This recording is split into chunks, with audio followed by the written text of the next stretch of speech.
SIR-ന്റെ കാര്യത്തിൽ വലിയ ആരോപണങ്ങളും വിമർശനങ്ങളും ആശങ്കകളുമൊക്കെ ഉണ്ടെങ്കിൽ കൂടിയും ഗൗരവത്തിലുള്ള ഒരു പ്രതിഷേധ പരിപാടികളിലേക്കോ യോജിച്ചുള്ള എന്തെങ്കിലും നീക്കങ്ങളിലേക്കോ ഇതുവരെ കോൺഗ്രസ് അടക്കമുള്ള പ്രതിപക്ഷ പാർട്ടികൾ കടന്നിരുന്നില്ല. ഇന്ന് പക്ഷേ അങ്ങനെയൊന്നും ഉണ്ടായിരിക്കുന്നു.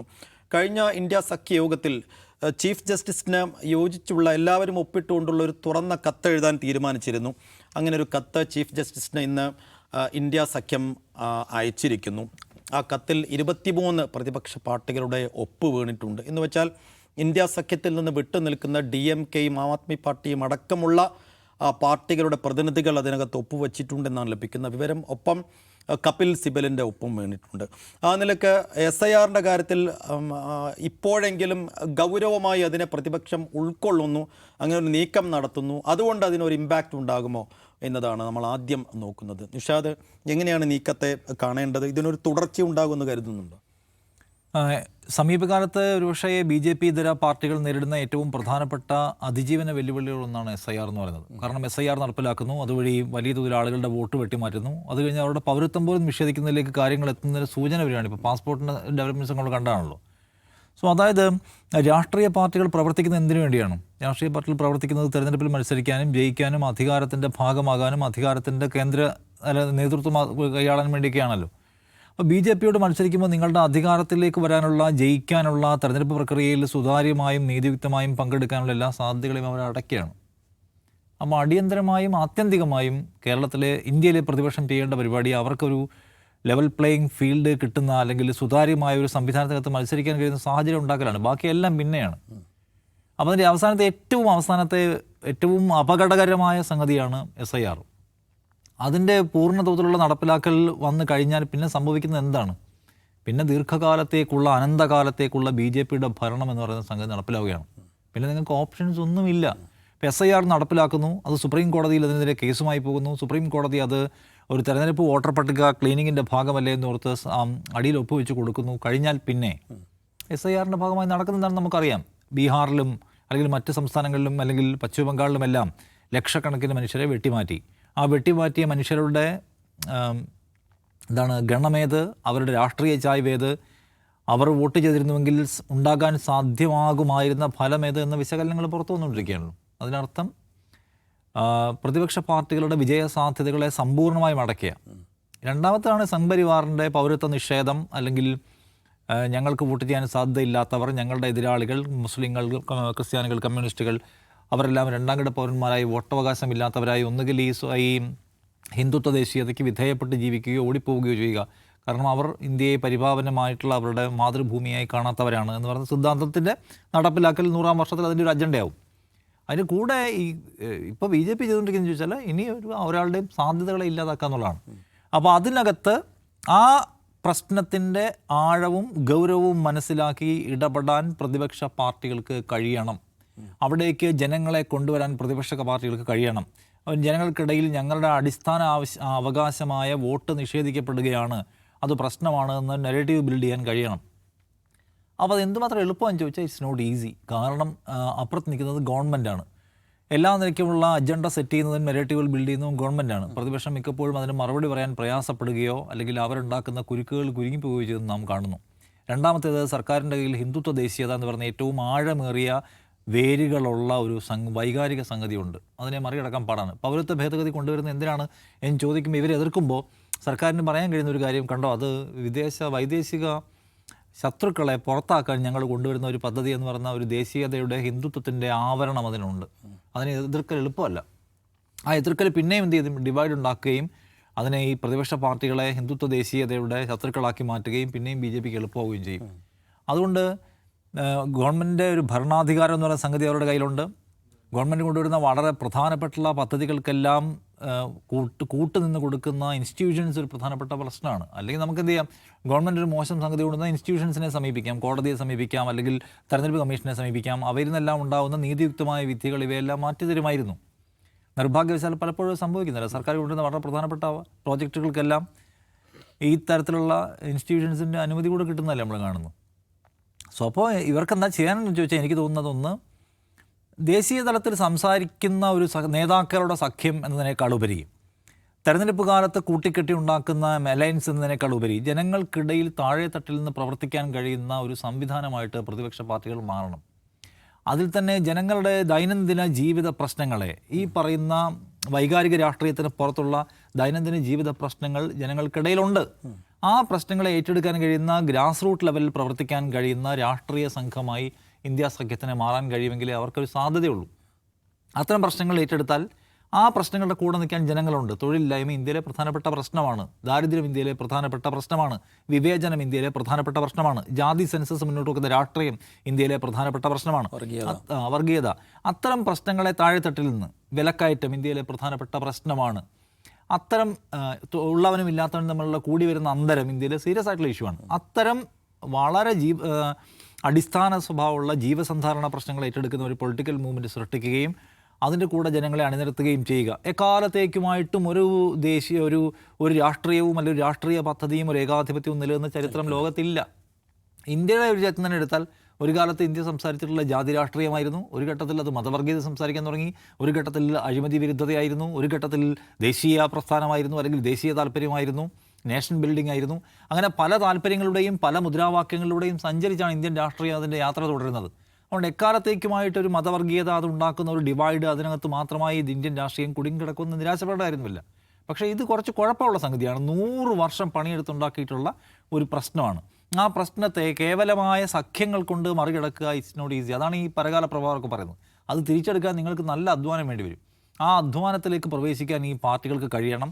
ആ പാർട്ടികൾക്ക് അതിന് പുതിയ നയപരിപാടികൾ വേണം. ജനങ്ങളുമായി ഒരു കണക്റ്റ് ഉണ്ടാക്കാൻ കഴിയുന്ന പുതിയ പ്രവർത്തന സംസ്കാരം വേണം.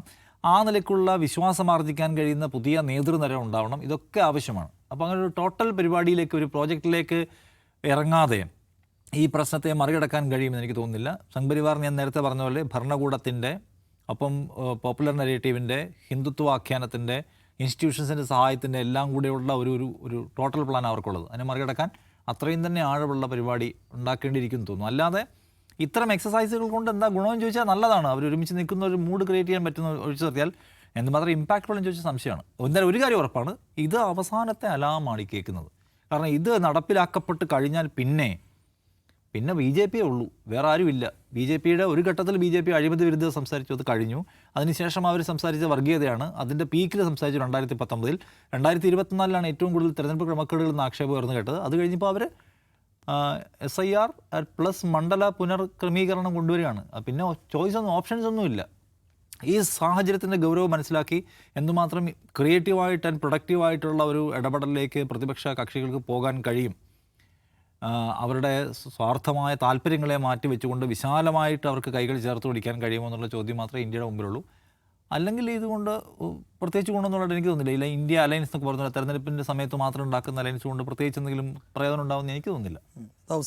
ഇത് പക്ഷേ അത്ര റിസ്ക് ഉള്ളൊരു നീക്കമല്ല. ഇപ്പോൾ എല്ലാ പാർട്ടിയിൽ നിന്നും ഓരോ പ്രതിനിധികളുടെ ഒപ്പ് വാങ്ങി ഒരു കത്തൊക്കെ അയക്കാം. പക്ഷെ കുറെ കൂടി ഒരു കൺസ്ട്രക്റ്റീവായ പ്രൊഡക്റ്റീവായ ഒരു നീക്കത്തിലേക്കൊക്കെ കടക്കാൻ ഇതിൻ്റെ ഒരു തുടർച്ച, ആ രീതിയിലുള്ളൊരു തുടർച്ച ഉണ്ടാകുമെന്ന് കരുതാൻ കഴിയുമോ? അല്ല, ഇതിൽ ഇപ്പം സൈഫ് പറഞ്ഞത് ഇപ്പോൾ കത്തയച്ചിരിക്കുകയാണ്. കത്തയച്ചിരിക്കുന്ന ആരൊക്കെയാണ്? ചീഫ് ജസ്റ്റിസിനാണ്. ചീഫ് ജസ്റ്റിസിൻ്റെ മുമ്പിൽ ഇതിനേക്കാൾ ഗൗരവത്തിൽ ഈ കേസ് വന്നതാണല്ലോ. ബംഗാളിൽ ഇത് നടന്നുകൊണ്ടിരിക്കുന്ന സമയത്ത് ലോജിക്കൽ ഡിസ്ക്രിപ്പൻസി എന്ന് പറഞ്ഞിട്ട് ആയിരക്കണക്കിന് ആളുകളുടെ പേര് വെട്ടിക്കളഞ്ഞതിനെക്കുറിച്ചൊക്കെ വന്നിട്ട് അവിടെ ഹർജി വന്നിട്ട് പ്രത്യേകിച്ച് ഫലമൊന്നും ഉണ്ടായില്ല. ഞങ്ങൾ തന്നെ നേരിട്ട് നോക്കാമെന്നൊക്കെ പറഞ്ഞാണ്. പക്ഷേ ഒന്നും ഉണ്ടായില്ല. അവിടെ ലക്ഷക്കണക്കിന് മനുഷ്യർ ഇതിൽ നിന്ന് പുറത്തു പോവുകയാണ് ചെയ്തത്. ആ പുറത്തു പോയ മനുഷ്യർക്ക് പിന്നീട് അരി നിഷേധിക്കുന്നു, റേഷൻ നിഷേധിക്കുന്നു, ക്ഷേമ പെൻഷൻ നിഷേധിക്കുന്നു, ഇപ്പോൾ പാസ്പോർട്ട് നിഷേധിക്കുകയാണെന്നാണ് വാർത്തകൾ വരുന്നത്. അപ്പോൾ അതുകൊണ്ട് കത്തയച്ചത് കൊണ്ടെന്തോ വലിയ കാര്യം സംഭവിക്കാൻ പോകുന്ന വിചാരിക്കേണ്ട. പക്ഷേ അതിലൊരു കാര്യം ഇത് മാത്രമാണ്, ഇവരെല്ലാവരും എത്ര പാർട്ടികളാണ്? 23 പാർട്ടികൾ ഒത്തുചേർന്ന് ഒരു സിംഗിൾ കോസിന് വേണ്ടിയിട്ട് അവർ ചീഫ് ജസ്റ്റിസിന് മുമ്പാകെ ഒരു റെപ്രസെൻറ്റേഷൻ വെച്ചു എന്നുള്ളതിന് അതിൻ്റെ ഒരു സിംബോളിക് ഇമ്പോർട്ടൻസ് ഉണ്ട്. പിന്നെ ഇതിലപ്പുറം ഇത് കടക്കണമെങ്കിൽ ഇത് തെരുവിലേക്ക് വരണം മനുഷ്യർ. ഇതാണ് രാഷ്ട്രീയ സംഘാടനം, മനുഷ്യരുടെ സംഘാടനം എന്ന് പറയുന്ന സംഗതി ഉണ്ടല്ലോ. അപ്പോൾ ഈ സാഹചര്യത്തിൻ്റെ ഗൗരവം എന്താണ് എന്നുള്ളതിനെക്കുറിച്ച് പ്രതിപക്ഷം എത്രത്തോളം അവർ ബോധവാന്മാരാണ് എന്നൊരു പ്രശ്നമുണ്ട്. ഇപ്പോൾ CPM-നെതിരെ കേരളത്തിൽ കോൺഗ്രസ് ഇടയ്ക്ക് ഉന്നയിക്കുന്ന ഒരു വിമർശനമുണ്ടല്ലോ, ഈ BJP-ക്കാരുമായിട്ട്, BJP അല്ല ജനസംഘമായിട്ട് കൂട്ടുചേർന്നവരാണ് നിങ്ങൾ, മുമ്പ് അവരുമായിട്ട് തെരഞ്ഞെടുപ്പ് സഖ്യം ഉണ്ടാക്കി എന്നൊക്കെ പറഞ്ഞിട്ട് വിമർശനം ഉന്നയിക്കാണ്. ആ വിമർശനത്തിൽ ചരിത്രപരമായ ഒരു അർദ്ധശരി അതിനകത്തുണ്ട്. എന്താണെന്ന് ചോദിച്ചാൽ അത് ഒരു സവിശേഷമായ സാഹചര്യം. അടിയന്തരാവസ്ഥക്കെതിരായിട്ടുള്ള പ്രക്ഷോഭം, അടിയന്തരാവസ്ഥയ്ക്ക് ശേഷം ഉണ്ടായിട്ടുള്ള തെരഞ്ഞെടുപ്പ്, ആ തെരഞ്ഞെടുപ്പിൽ അന്ന് ഏറ്റവും പ്രധാനപ്പെട്ട ചോദ്യം എന്താണ്? നമ്മുടെ അടിസ്ഥാന ജനാധിപത്യ അവകാശങ്ങളെല്ലാം നിഷേധിച്ച ഒരു ഭരണകൂടം, അതാണ് അടിയന്തരാവസ്ഥയ്ക്ക് നേതൃത്വം കൊടുത്ത കോൺഗ്രസ് ഭരണകൂടം, ഇന്ദിരാഗാന്ധിയുടെ ഭരണകൂടം. അത് അവസാനിപ്പിക്കുക, അതാണ് സിംഗിൾ പോയിൻ്റ് അജണ്ട എന്ന് പറയുന്നത്. ആ സിംഗിൾ പോയിൻ്റ് അജണ്ടയിൽ ഇന്ത്യയിലെ കോൺഗ്രസ്സേതര അല്ലെങ്കിൽ പ്രതിപക്ഷ രാഷ്ട്രീയക്കാരെല്ലാവരും ഏതോ നിലക്ക് പരസ്പരം സഹായിച്ചിട്ടുണ്ട്, പരസ്പരം ഒത്തുചേർന്നിട്ടുണ്ട്. അന്ന് എന്തുകൊണ്ടാണ് അത്? ആ സാഹചര്യത്തിൻ്റെ പ്രോഡക്റ്റാണ് ശരിക്കും എന്ന് പറഞ്ഞാൽ. കാരണം അവിടെ ഒരൊറ്റ അജണ്ടയുള്ളൂ. അതെന്താണ്? ജനാധിപത്യം പുനഃസ്ഥാപിക്കപ്പെടണം, അടിയന്തരാവസ്ഥ അവസാനിക്കണം. ആ ഒരു സിംഗിൾ പോയിൻ്റ് അജണ്ടയിൽ കമ്മ്യൂണിസ്റ്റുകളും പിന്നെ സോഷ്യലിസ്റ്റുകളും ജനസംഘക്കാരും എല്ലാവരും, എന്ന് മാത്രമല്ല അവർ അടിയന്തരാവസ്ഥ നിലനിൽക്കുന്ന സമയത്ത് അതിനെതിരായിട്ടുള്ള പ്രവർത്തനങ്ങളിൽ അവരുടെ സഹകരണം ഉണ്ടായിട്ടുണ്ട്.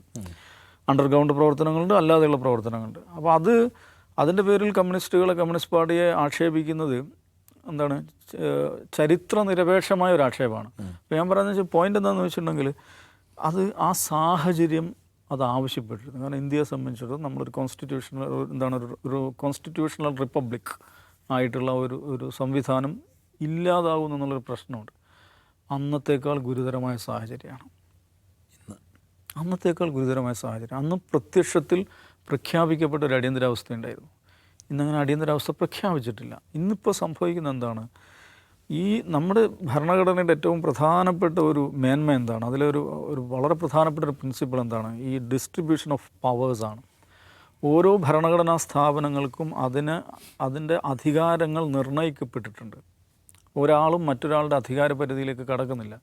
പാർലമെൻറ്റിന് അധികാരമുണ്ട്, ജുഡീഷ്യറിയുടെ അധികാരമുണ്ട്, ഇലക്ഷൻ കമ്മീഷൻ്റെ അധികാരമുണ്ട്. ഇങ്ങനെ സ്റ്റേറ്റിൻ്റെ വിവിധ സ്ഥാപനങ്ങൾ, സ്റ്റേറ്റ് അപ്പാരറ്റസ് എന്ന് പറയുന്ന ഭരണഘടനാ സ്ഥാപനങ്ങൾ എല്ലാം സ്വതന്ത്രമായി അവരവരുടെ അധികാര പരിധിക്കുള്ളിൽ നിന്നുകൊണ്ട് മറ്റൊരാളുടെ അധികാര പരിധിയിൽ പ്രവേശിക്കാതെ പ്രവർത്തിച്ചു കൊണ്ടിരുന്ന ഒരു അതാണ് നമ്മുടെ ജനാധിപത്യം നിലനിർത്തിയത്. അതുകൊണ്ട് ഞാൻ പലവട്ടം ഇതിൽ പറഞ്ഞാണ്, ഒരു തെരഞ്ഞെടുപ്പിലും നമുക്ക് തെരഞ്ഞെടുപ്പ് റിസൾട്ടിന് ശേഷം ഇതൊരു സ്റ്റോളൻ വേർഡിക്റ്റാണ്, മറ്റവൻ തോറ്റത് തട്ടിപ്പാണ് എന്ന് തോറ്റവൻ പറഞ്ഞിട്ടില്ല. നമ്മുടെ ചരിത്രത്തിൽ പറഞ്ഞിട്ടുണ്ടോ ആരെങ്കിലും?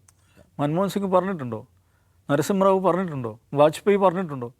അങ്ങനെ ഒരു അനുഭവം നമുക്കില്ല സൈഫു. ഈ അനുഭവം നമുക്ക് വരുന്നത് എപ്പോഴാണ്? 2014 ശേഷമാണ്. തോറ്റവൻ പറയുന്നു ഞങ്ങളല്ല തോറ്റത്, ഞങ്ങൾ ജയിക്കേണ്ടവരായിരുന്നു, ഇത് തട്ടിപ്പാണ്. ഇങ്ങനൊരു അനുഭവം ഇന്ത്യയിൽ ആദ്യമായിട്ട് വരികയാണ് 2014 ശേഷം.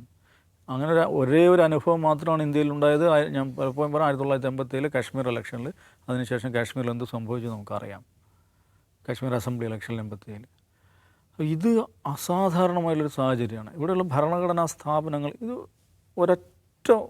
ഈ സ്റ്റേറ്റിന് ഒരു ഉപകരണം മാത്രമേ ഉള്ളൂ. അതെന്താണ്? അത് കേന്ദ്ര ഗവൺമെൻറ്റാണ് എന്ന് വരുന്നൊരവസ്ഥയിലേക്ക് വന്നിരിക്കുകയാണ്. ഈ രാജ്യത്തിന് ആകെ ഒരു സംവിധാനമേ ഉള്ളൂ. അതെന്താണ്? അത് മോഡി സർക്കാർ. അതിലപ്പുറം ഈ രാജ്യത്തിന് ഭരണഘടനാ സ്ഥാപനങ്ങളൊന്നുമില്ല. എല്ലാം അതിൻ്റെ ഒരു ഡിക്റ്റാറ്റ് അനുസരിച്ച് പ്രവർത്തിച്ചുകൊണ്ടിരിക്കുകയാണ് എന്നൊരു അസാധാരണ സാഹചര്യമാണ് വന്നിരിക്കുന്നത്. അതുകൊണ്ടാണ് ഇലക്ഷൻ കമ്മീഷൻ ഇങ്ങനെ പ്രവർത്തിക്കുന്നത്. ജുഡീഷ്യറി അതിന് ഒത്തുചേർന്ന് പ്രവർത്തിക്കുന്നു. മീഡിയ അതിൻ്റെ വാഴ്ത്തുപാട്ടുകാരായി മാറുന്നു. എല്ലാം ഒരേ താളത്തിൽ ഇത്രയും പിന്നെ മുമ്പ് എന്താണ് ഈ ഒരു സ്വിസ് ഏജൻസി പറഞ്ഞില്ലേ, എലക്റ്റഡ് ഡിക്റ്റേറ്റർഷിപ്പ് എന്ന് പറയുന്ന അവസ്ഥയിലേക്ക് നമ്മുടെ രാജ്യം മാറിയിരിക്കുന്നു. വീഡം എന്ന് പറയുന്ന ഇൻ്റർനാഷണൽ ഏജൻസിയാണ് ആ ഒരു വാക്ക് പ്രയോഗിക്കുന്നത്. ഒരു ഇലക്റ്റഡ് ഡിക്റ്റേറ്റർഷിപ്പിലേക്ക് രാജ്യം പ്രവേശിച്ചിരിക്കുകയാണ്. എന്ന് പറഞ്ഞാൽ 78 അല്ലെങ്കിൽ 70 അടിയന്തരാവസ്ഥ കാലത്തെ സാഹചര്യം എന്താണ്? അതിന് സമാനമായ സാഹചര്യമാണ്. അതുകൊണ്ട് ബാക്കി എല്ലാ വിയോജിപ്പുകളും മാറ്റിവെച്ച് നമ്മുടെ ജനാധിപത്യ സംവിധാനങ്ങളെ അതിൻ്റെ ശരിയായ ക്രമത്തിലേക്ക് തിരിച്ചു കൊണ്ടുവരിക എന്നുള്ളതാണ് ഇന്നത്തെ ഏറ്റവും അടിയന്തരമായിട്ടുള്ള രാഷ്ട്രീയ ഉത്തരവാദിത്വം. അതിനുവേണ്ടി ജനങ്ങളെ സംഘടിപ്പിക്കുക, ഭരണകൂടത്തെ തിരുത്തിക്കുക, ഭരണകൂട സംവിധാനങ്ങളെ തിരുത്തിക്കുക എന്ന് പറയുന്ന രാഷ്ട്രീയ ദൗത്യം ഈ രാഷ്ട്രീയ പാർട്ടികളെല്ലാം ഒത്തുചേർന്ന് ഏറ്റെടുത്തില്ലെങ്കിൽ സംഭവിക്കാമെന്ന് ഇവരില്ലാതാവും എന്നുള്ളതാണ്. അതാണ് മനസ്സിലാക്കേണ്ടത്. ഈ പറയുന്ന രാഷ്ട്രീയമോ പ്രതിപക്ഷ നേതാവോ പ്രതിപക്ഷ രാഷ്ട്രീയ പ്രസ്ഥാനങ്ങൾ അവരുടെ ആഫീസുകളും പ്രവർത്തനങ്ങളും ഇതൊന്നും ഇല്ലാതാകുന്നൊരു കാലത്തേക്കാണ് പോകുന്നത്. അപ്പം അതിനുവേണ്ടി എന്ത് ചെയ്യുന്നു, നിങ്ങൾ എന്ത് ചെയ്യുന്നു എന്നൊരു ചോദ്യമാണ്. ഓഫ് കോഴ്സ് ഇവർ എല്ലാം ഒത്തുചേർന്നൊരു കത്തയച്ചു. ഇതിൻ്റെ ഒരു സീരിയസ്നെസ് ചീഫ് ജസ്റ്റിസ് ആരെങ്കിലും ഒരാളെ ബോധിപ്പിക്കണ്ടേ? എന്ന് വെച്ചിട്ടായിരിക്കാം ചീഫ് ജസ്റ്റിസിന് കത്തയച്ചു. അത്രയും നല്ലത്. പക്ഷേ അത് മതിയാവില്ല. അതൊന്നും മതിയാകാത്ത തരത്തിലുള്ള രാഷ്ട്രീയ സാഹചര്യമാണ്. യെസ്, അപ്പോൾ ഒരുപാട് വൈകിയാണെങ്കിൽ കൂടിയും ഇപ്പോൾ പ്രതിപക്ഷ പാർട്ടികൾക്ക്, പ്രത്യേകിച്ച് കോൺഗ്രസിനടക്കം ഒരു ബോധവും ബോധ്യവും എന്നൊരു തോന്നലുണ്ട്. അതിൻ്റെ തുടർച്ച എങ്ങനെ ഉണ്ടാകുമെന്ന് കാത്തിരുന്ന് കാണാം.